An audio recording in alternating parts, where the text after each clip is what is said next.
Manuel y el podcast. Yo soy su moderadora, la licenciada Mónica Camuy Natal, y hoy vamos a estar siguiendo hablando de las quiebras, pero hoy vamos a hablar de cuáles son los mitos y las realidades. ¿Cuáles son esos mitos y realidades que esconden las quiebras personales? Así que vamos a estar hablando de todo lo que se dice en la calle versus la realidad, lo que dice la ley y lo que dice el proceso como tal de esas quiebras personales. Cuando se habla de quiebras, tenemos que hablar del licenciado Rolando Emanueli. Efectivamente, Mónica, hay mucha desinformación en el proceso de las quiebras y eso hace que la gente se cohíba en muchas circunstancias de hacer una consulta con un abogado porque tiene información que es incorrecta. Y eso hace que las personas, al dilatar el proceso de consultar a un abogado, pues se le complica más la situación. Aumentan los intereses, aumentan las llamadas de cobro, aumentan los atrasos de la hipoteca, los atrasos del carro, y eso puede hacer más difícil que en un capítulo 13 se pueda poner al día en la quiebra. Así que es preciso, es importantísimo que las personas tengan toda la información, que sea fehaciente, ¿verdad? Que sea correcta, para que puedan tomar las decisiones informadas lo antes posible. Y por eso no solamente nosotros hemos explicado en detalle, ¿verdad?, los diferentes tipos de quiebra que hay para los consumidores, para las familias, para los negocios, sino que también queremos en este podcast, en este episodio, decir, mira, no creas eso, que eso no es cierto, no creas esto otro, que eso no es cierto, para que puedas tener claridad. Y hay muchos mitos y cosas que no son correctas y que generan leyendas, ¿verdad? Como las leyendas urbanas, leyendas sobre los procesos de quiebra, y yo creo que tenemos el espacio para poder abordarlas todas en este podcast. Sobre todo en nuestra experiencia, parece ser que las personas tienen mucho miedo de cuáles van a ser las consecuencias de ese procedimiento. ¿Qué va a pasar una vez radico, pero qué va a pasar una vez ya se obtiene el discharge? Así que antes de entrar a los mitos y realidades, ¿nos podrían dar la explicación de qué es una quiebra personal? Sí, la quiebra personal es el mecanismo que tiene el Código de Quiebra Federal para que las personas puedan reorganizar sus finanzas de una manera rápida y económica. Reorganizar las finanzas significa lograr que puedan tener un presupuesto para cubrir sus gastos y necesidades básicas y tener entonces la oportunidad ya sea de descargar todas las deudas y poder tener un nuevo comienzo financiero, lo que llaman el Fresh Start. Y también tienes la opción de poder reorganizar, estructurar las deudas para poder conservar tu casa, para pagar la hipoteca, ponerla al día, para poder pagar tu carro, ponerlo al día, de manera que la precariedad económica no afecte la calidad de vida. O sea, necesitamos un techo para vivir, necesitamos un carro para transportarnos, y si la situación económica se pone precaria, pues la quiebra te permite reestructurar esa deuda, reducirla, para que conforme a tu ingreso puedas pagarla y de esa manera puedas seguir adelante. Así que son mecanismos que, dependiendo de las circunstancias, te aplica el capítulo 7 o te aplica el capítulo 13. Lo importante de esto es que en ambos capítulos tú obtienes un discharge. ¿Qué es un discharge? Pues que en el caso del capítulo 7 se va toda la deuda que no es asegurada, la no asegurada, la que no tiene garantía, y en el capítulo 13 tú pagas algo durante un periodo que puede ser de 36 a 60 meses, pero descargas lo que no tengas que pagar conforme a tus ingresos disponibles. Es decir, si tú en el plan de pago propones pagar el 20% de tu deuda actual, pues el resto, el 80%, se descarga luego de que tú culminas el plan de pago. Así que ambos procesos van a culminar con una reducción sustancial de la deuda que tiene la persona, y eso le permite un nuevo comienzo financiero. Y esta quiebra, estos mecanismos están disponibles para las personas honestas pero desafortunadas. ¿Qué significa eso? Que cumplen con la ley, que llenan sus planillas de contribución sobre ingresos y todas las planillas que hace falta llenar en el ordenamiento de Puerto Rico, y que le dicen la verdad a su abogado o abogada y escriben bajo juramento toda la verdad y exponen todos los hechos correctos y pasan por el proceso de una manera honesta. Y ahí la Corte hace la evaluación. Si es un capítulo 7, emite un discharge inmediatamente. Si es un capítulo 13, luego del plan de pago, emite entonces el discharge por la deuda que se haya descontado. Y esos mecanismos que permiten que las personas en realidad comiencen de nuevo. Hay personas que se desesperan, que llegan a una situación angustiante por las deudas, por las necesidades que están pasando, y la quiebra le permite entonces comenzar de nuevo, comenzar en cero, ¿verdad? Y eso es una gran ventaja dentro de nuestro ordenamiento. Hay unas limitaciones. ¿Qué limitaciones entonces la persona tiene que estar al tanto de que existen y cuál va a ser el impacto de esas limitaciones? Por ejemplo, en el término, el tema del crédito, que es una de las cosas que las personas más temen que pase, ¿no? Que no tengan crédito, que se queden con mal crédito. ¿Qué es lo que sucede? Claro que cuando tú radicas una quiebra, eso sale en tu historial de crédito. Y eso es parte del proceso de determinar, ¿verdad?, cómo las personas han respondido a sus obligaciones crediticias y cuál es el resultado, ¿verdad?, al final de los procesos. En el caso de una persona que radica una quiebra, lo que ocurre es que su historial de crédito empieza en cero. Empieza otra vez un historial de crédito. Entonces ocurre con gran frecuencia que las personas que radican una quiebra, una vez les llega el discharge, reciben notificaciones de los bancos y de las casas financieras ofreciéndole nuevos préstamos o nuevas tarjetas de crédito. Y la gente dice, pero ¿por qué pasa eso si yo realmente acabo de salir de una quiebra? Y yo les digo, bueno, lo que pasa es que la agencia de finanzas o la agencia o el banco sabe que como se descargó la deuda, ahora hay un ingreso disponible adicional. Y como hay un ingreso disponible, tiene una nueva capacidad crediticia.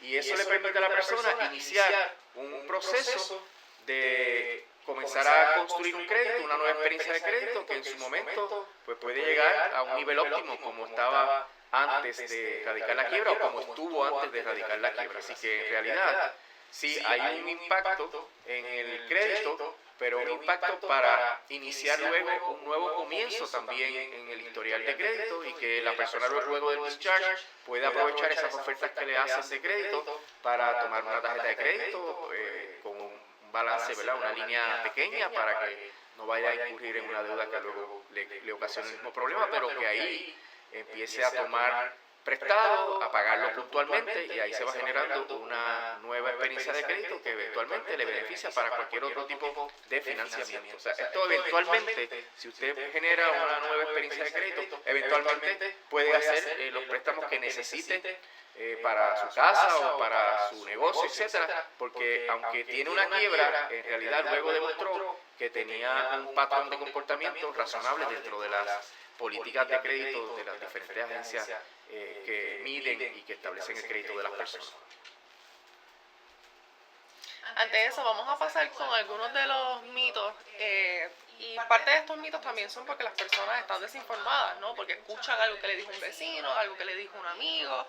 A lo mejor hay momentos en donde googlearon pero malinterpretaron la información. Así que por eso siempre en estos episodios recalcamos la importancia de que las personas vayan entonces a un profesional del derecho para que puedan entender cuáles son las consecuencias, cuál es lo positivo y qué es lo negativo, porque la quiebra no necesariamente va a ser para usted, pero como habíamos mencionado anteriormente, hay un análisis que hace el abogado donde establece si, ¿verdad?, para usted es mejor hacer la quiebra y qué capítulo de la quiebra usted debería hacer. Así que hay muchas cosas que le van a decir en la calle, pero es importante que usted sepa cuál es la realidad, cuáles son los pros, cuáles son los contras, y así usted puede decidir si en efecto la quiebra la necesita y si en efecto entonces la puede erradicar, porque entonces va a salvaguardar los derechos que usted quiere salvaguardar.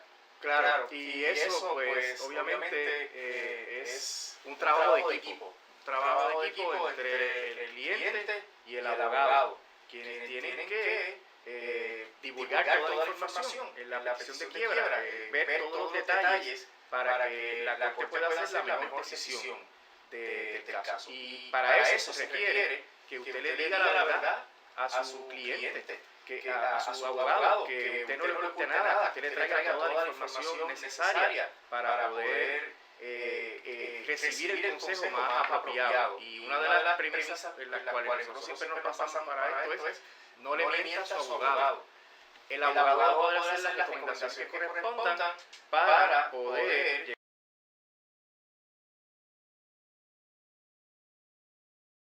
Y eso es bien importante.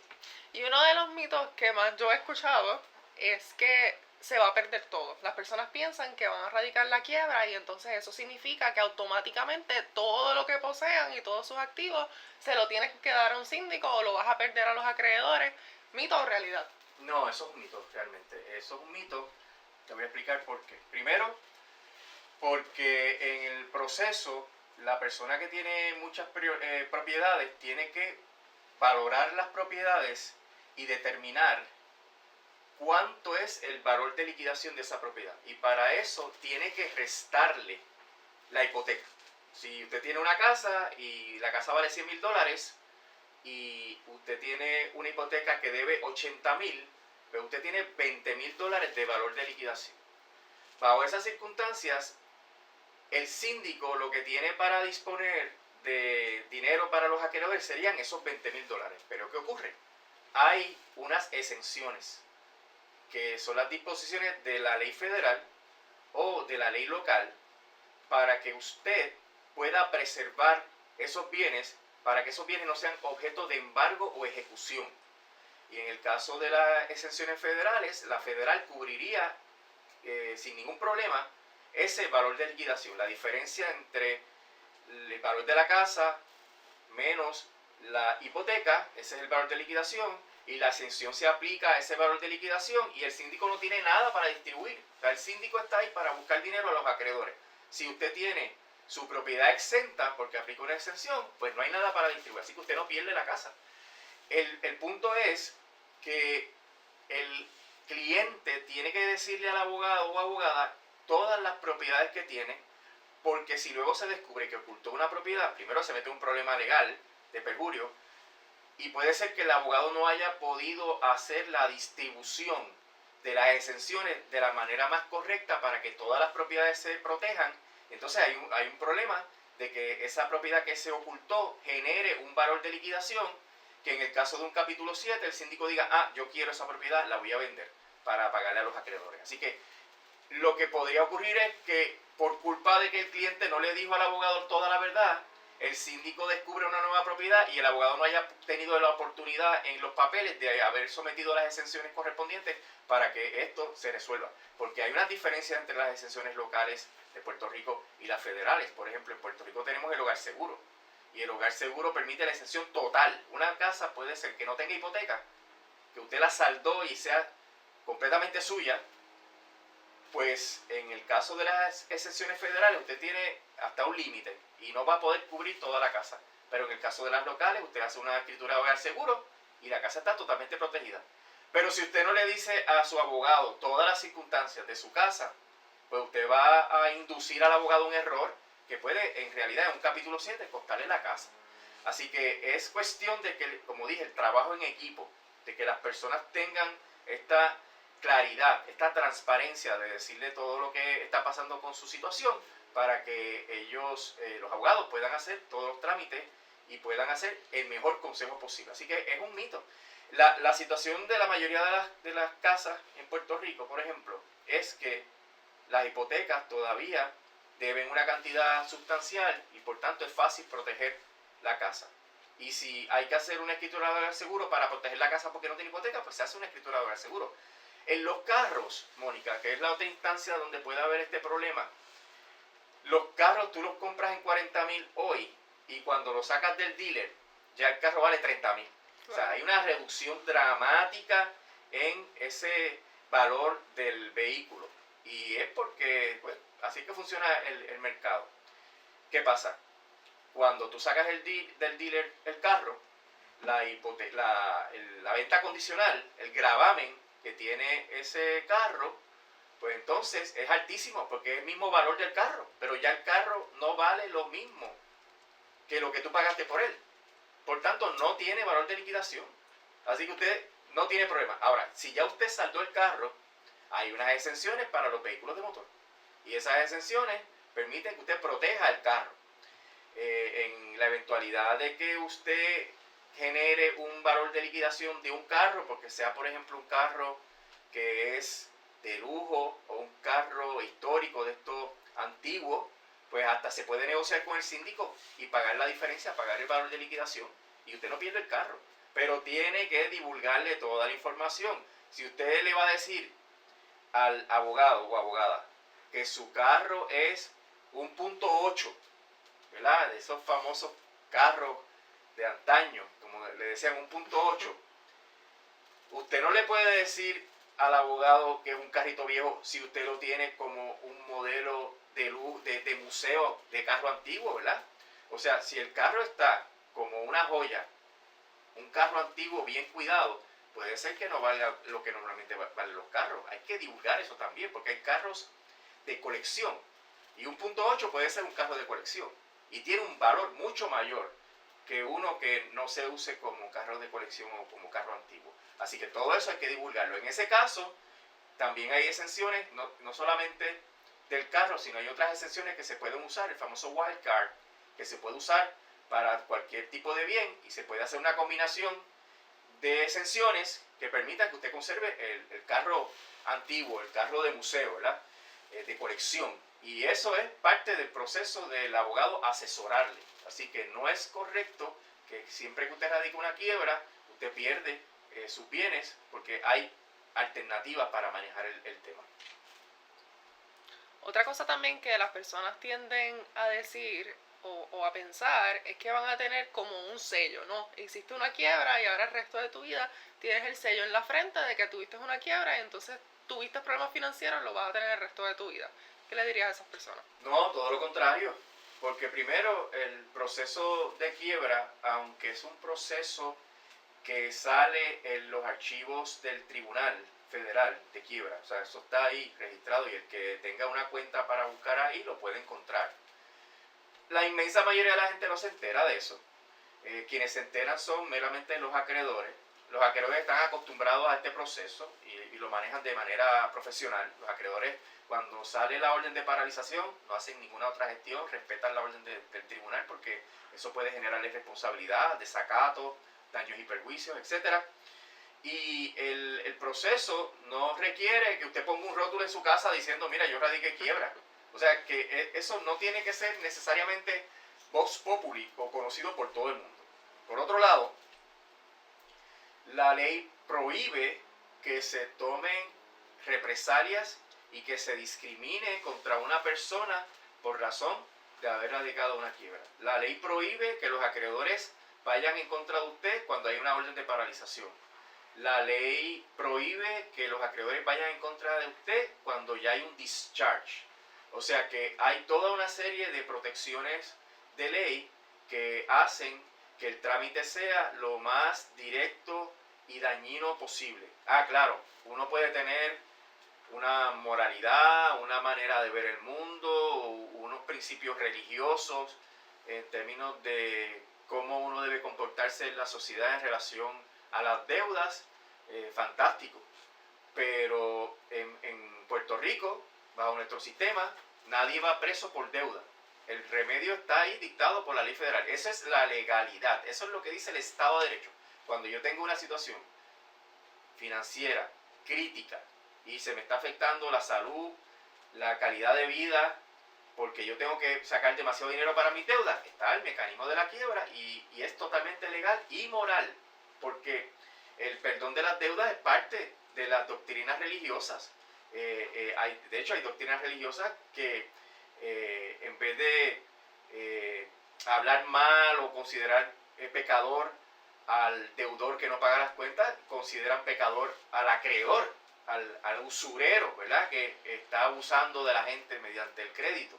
Así que aquí no es una cuestión de una moralidad ni de una culpa, aquí es cuestión de que ese es el mecanismo que me da la ley y que porque yo use ese mecanismo no soy un paria, no soy un marginado, no soy una persona que no cumple con la sociedad, todo lo contrario. Usted en ese proceso de quiebra, como dije al principio, usted es un deudor honesto, usted está demostrando su honestidad al decir, no puedo más, necesito ayuda, vamos a radicar este caso de quiebra para obtener un nuevo comienzo y ese nuevo comienzo le restituye a usted todos los derechos y prerrogativas que tendría cualquier otra persona. Así que en realidad no hay un perjuicio en términos de imagen o un perjuicio en términos sociales por radicar la quiebra, porque mucha gente famosísima ha tenido que radicar quiebra. Bueno, el presidente de Estados Unidos ha tenido que radicar quiebra un montón de veces en sus corporaciones y en sus negocios, y además de otros problemitas legales que ha tenido, y ya ustedes lo ven encumbrado ahí como un emperador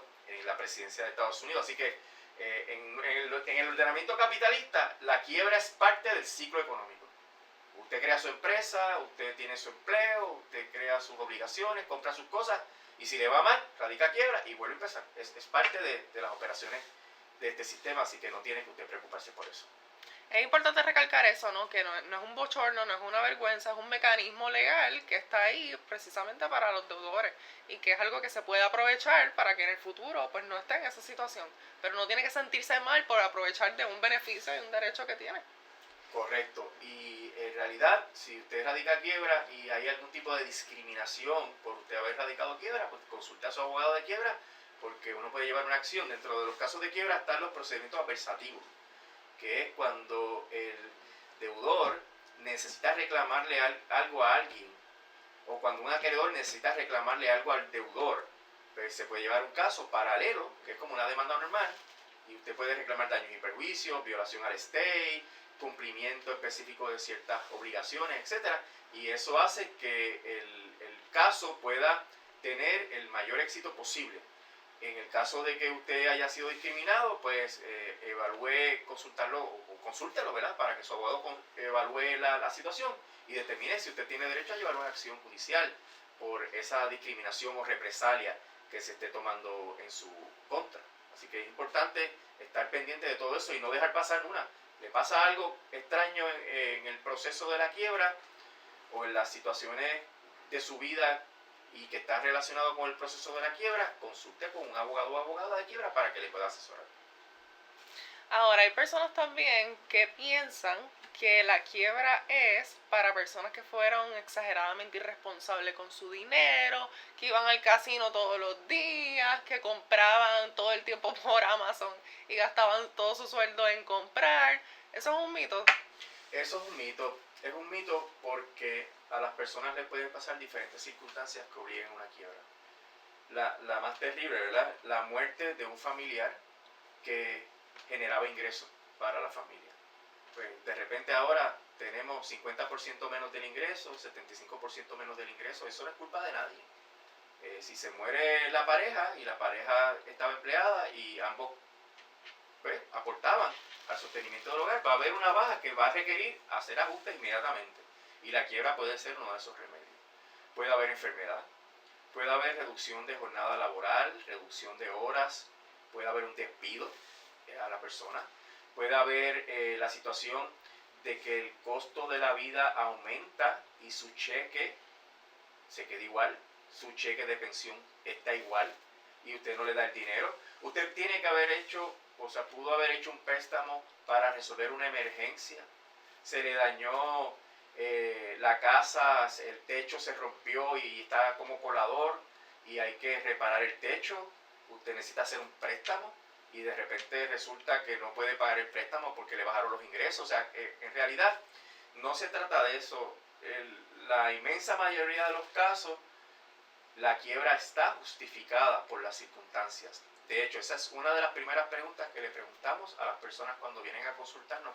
¿Por qué razón nos está haciendo esta consulta? Y el síndico, cuando lo entrevista en la reunión de acreedores, va a preguntarle por qué usted ha radicado esta petición de quiebra. Y usted le va a decir, mire, porque a pesar de que yo recibo un cheque, ¿verdad? Las deudas se han mantenido igual, pero el cheque es menos porque ahora me cuesta más cara la compra, ahora me cuesta más cara las medicinas porque ahora estoy enfermo. Y eso está totalmente permitido, ¿verdad? Ese tipo de explicación.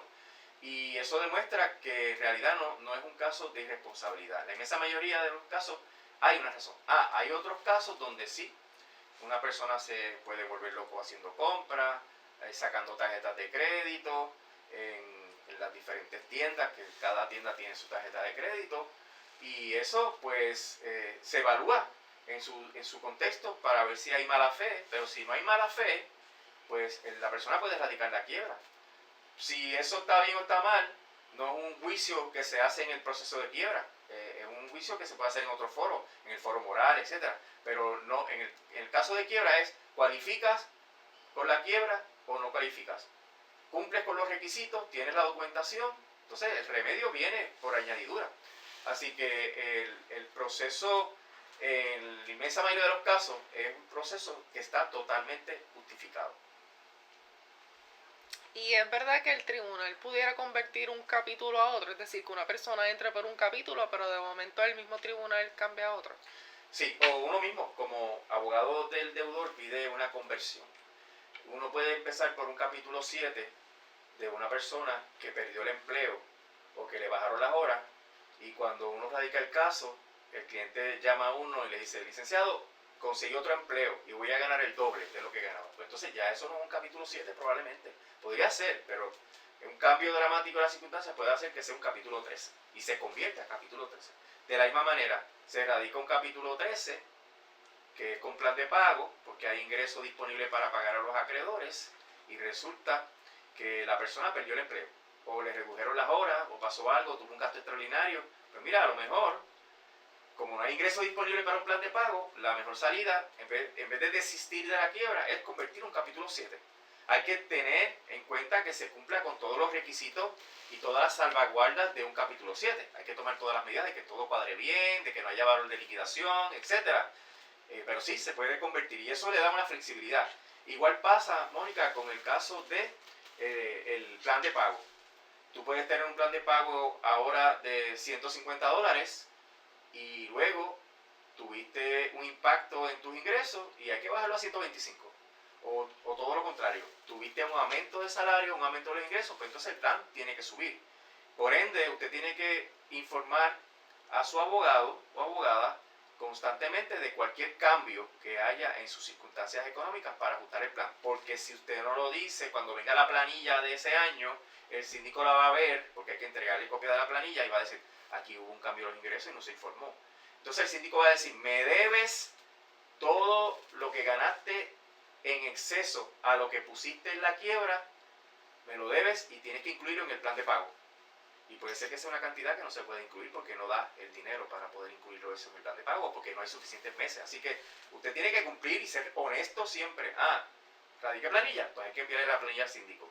Si en la planilla se refleja un ingreso adicional, hay que subir el plan de pago para que eventualmente el síndico no se oponga al discharge, porque todo esto es un proceso regulado. Pero el abogado o abogada va a estar con usted en el proceso para que usted no tenga ningún tropiezo. Esa es la importancia de seleccionar bien un abogado o abogada para este trámite, porque en el caso puede haber cambios que sea necesario hacer y que el abogado tiene que estar al tanto de cómo es que se hace.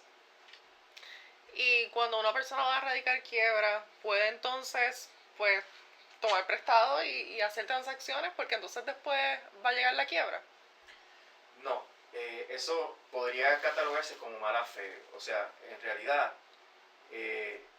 la persona que va a radicar quiebra no puede irse a la tienda, a JCPenney o lo que sea. Yo creo que JCPenney existe. Yo creo que no. Yo, sí, estoy atrás. A cualquiera, a Zara, Eso sí existe. a cualquier tienda, ¿verdad?, de esta por el departamento, Home Depot, que es muy famosa, Walmart, que es muy famosa, Los Costco, los Sam's, etcétera. Usted no puede ir en un shopping spree y seleccionar todas las tarjetas de crédito que le ofrecen ahí y después a la otra semana consultar a un abogado para radicar una quiebra, porque el síndico va a decir: pero venga acá, porque usted hizo esto una semana antes, 2 semanas antes, un mes antes, usted hizo este préstamo, usted ya sabía que no lo podía pagar. Entonces le pueden imputar mala fe, y la circunstancia que esto ocasionaría es que le pueden desestimar la quiebra. Así que usted no puede volverse loco cuando ya está pensando que no puede pagar las cuentas y que podría estar radicando una quiebra. No puede volverse loco y radicar una quiebra después de haber tomado una serie de préstamos que usted sabía que no podía pagar. Ese es el concepto de la mala fe. No se puede pagar el préstamo, tomo el préstamo como quiera, el acreedor desembolsa y después radico quiebra. Eso no se puede permitir. Es la intención de poder entonces tomar cosas por prestado, pero en realidad nunca pagarlas. Esa es la mala fe de esa intención del deudor. Correcto. Hacer el préstamo cuando se sabe que ya estoy insolvente, que no tengo la capacidad de pago. Y el problema es, Mónica, que desafortunadamente los acreedores lo que quieren es que tú firmes y ellos te dan la tarjeta de crédito, porque ellos ganan como quiera. Ganan un fee anual, ellos ganan unos intereses altísimos, 26, 29% en muchos casos, y eso, cuando tú lo ves en un volumen grande de tarjetas de crédito, pues cualquier pérdida que haya en una quiebra, pues eso no tiene impacto, como quiera se ganan un montón. Y por ende, ellos están inclinados a darle tarjeta de crédito a todo el mundo. Eso, obviamente, no es una conducta que es aceptable dentro de un proceso de quiebra, porque podría denotar que tú lo hiciste en fraude del acreedor. Tú sacaste la tarjeta sabiendo que no ibas a pagar nunca, porque ya estabas contemplando radicar una quiebra, y eso el acreedor, como tú le tienes que notificar de la quiebra, el acreedor va a venir a decirlo, mira, pues, síndico, esta persona sacó una tarjeta de crédito una semana de radicar la quiebra. Eso podría darle base al síndico para pedir la desestimación a base de mala fe. Así que usted tiene que consultar antes de tomar decisiones financieras, cuando ya cree que está insolvente y que no puede pagar sus cuentas, que necesita el remedio de la quiebra, usted debe consultar antes de hacer cualquier transacción. Y finalmente, con esto de los mitos y las realidades, ¿es verdad que no es necesario tener un abogado para poder entrar al proceso de quiebra? Bueno, en realidad usted puede llenar los formularios de quiebra, porque son formularios que se pueden presentar a mano. Esto normalmente se presenta mediante un programa de informática que conecta con la corte de quiebra y se radica todo esto automáticamente. Pero técnicamente usted podría decir, yo voy a radicar mi quiebra, pero sería un error garrafal. A menos que usted sea un abogado de quiebra que quiere llevar su propio caso, y si lo es, y si es un abogado de quiebra, tiene el programa y lo hace electrónicamente como todos los abogados de quiebra. Pero una persona lega no debe tirarse esa maroma, porque sí le puede pasar que pueda perder sus bienes. Sí le puede pasar que tenga consecuencias de castigos, punitivas del tribunal por la conducta que usted despliegue en ese proceso, por lo que diga o no diga en el proceso, por lo que omita, por las cosas que no sean totalmente ciertas. Así que sería un error. Aunque usted lo pueda hacer, usted puede radicar una demanda en el tribunal.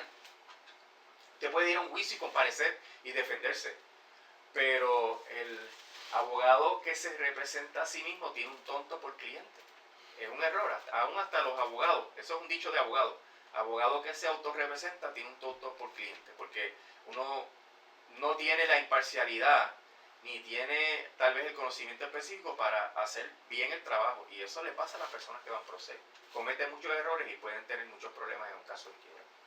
Y que en esta era de tecnología, pues hay muchas fuentes que te dan información, fuentes en la web, está el AI también, pero es importante saber cuáles de esas fuentes te están dando mitos y cuáles te están dando realidades, cuáles realmente conocen el proceso de quiebra y cuáles realmente se están basando o han sido escritas a base del código de quiebra. Exactamente. Recuerden que aquí hay unos intereses. Por un lado están los acreedores. Los acreedores no les gusta que les radiquen quiebra. Los acreedores quieren cobrar completo. Y ellos tienen que, pues, aceptar el proceso de quiebra y con la muela de atrás radicar su proof of claim, sabiendo que a lo mejor no reciben nada. Y eso, pues, parte del proceso. Y esos intereses van a hacer sus alegaciones y sus planteamientos y van a tratar de presentar su lado de la moneda, la cara de la moneda que les favorece a ellos. Y en ese sentido, a veces les conviene promover información que no es totalmente cierta, que es información parcialmente cierta o que grasamente falsa, ¿verdad? Que es información falsa. Así que usted tiene que buscar a la persona que tiene el expertise y que bajo la confianza de esa consulta le pueda dar el mejor consejo posible. Aunque sí la información que usted ve en internet la puede utilizar para conversarla con el abogado o abogada, no se deje llevar por lo que ve en las redes hasta que no valide esa información. Es bien importante validarla con un abogado o abogada. Y finalmente, ¿qué le dirías a esas personas que precisamente pues están buscando información de quiebra, pero qué le dirías para que no caigan en esos mitos, ¿no? Porque si no conocen de la información no van a saber si en efecto esa fuente es confiable o no. Sí, mira, hay unas fuentes que sí son confiables, ¿verdad? Por ejemplo, la Corte de Quiebra tiene un website donde hay información sobre el proceso de la quiebra y se explica detalladamente. Claro, está en inglés y está en un lenguaje bastante técnico. Está escrito por abogados y parece que los lectores son abogados, porque yo los he leído esos textos y realmente son bastante técnicos. Pero hay páginas de internet que tienen explicaciones mucho más sencillas y con mayor información y mayor ejemplo, ¿verdad? Uno de estos ejemplos es este podcast y la página del bufete Emanueli, que es www.bufete-emanueli.com. Y usted va ahí y va a ver una sección de artículos y va a ver una sección de videos, de textos que explican el proceso de quiebra. Y obviamente eso está validado por nosotros bajo la firma nuestra Y eso pues es información confiable. Asimismo hay otros bufetes que también tienen otros artículos y otras perspectivas del proceso de quiebra, y también bajo la responsabilidad ética que tenemos nosotros de educar a la comunidad y de que esa educación sea realmente eficiente y correcta, pues se escribe en los websites de los bufetes de abogados. Pero no se vaya a Facebook a mirar a ver qué dice de mi experiencia aquí, o en Instagram, o en TikTok. No, para nada. No. Busquen fuentes que se sepa que son confiables. Un bufete de quiebra, pues, no va a postear información en su website que no es correcta. La Corte de Quiebra tiene información correctísima sobre el proceso, y muy amplia, pero técnica. Así que dentro de todo ese contexto, tiene que escoger bien cuáles son sus fuentes de información. Bueno, yo creo que hemos cubierto bastante, por lo menos de los mitos más populares y lo que la gente usualmente nos dice, lo que le dice la gente en la calle. Es importante entonces que se puedan asesorar con personas que saben de quiebra o con esas fuentes que son validadas y que están baqueadas también por la corte. Exacto. Y recuerde que las consultas de quiebra en nuestra oficina son gratis. Así que en ese sentido es cuestión de hacer la cita o ir al website, buscar el formulario en línea, llenarlo para coordinar una cita y así poder aclarar cualquier duda que ustedes tengan. Bueno, gracias Rolando. Este va a ser nuestro episodio por hoy. Recuerden que estamos en todas las plataformas de podcast, en YouTube también, en todas las redes sociales. Así que si no nos están siguiendo, nos siguen, subscribe en YouTube y nos vemos en la próxima. ¿Cómo no? Hasta luego. Hasta luego.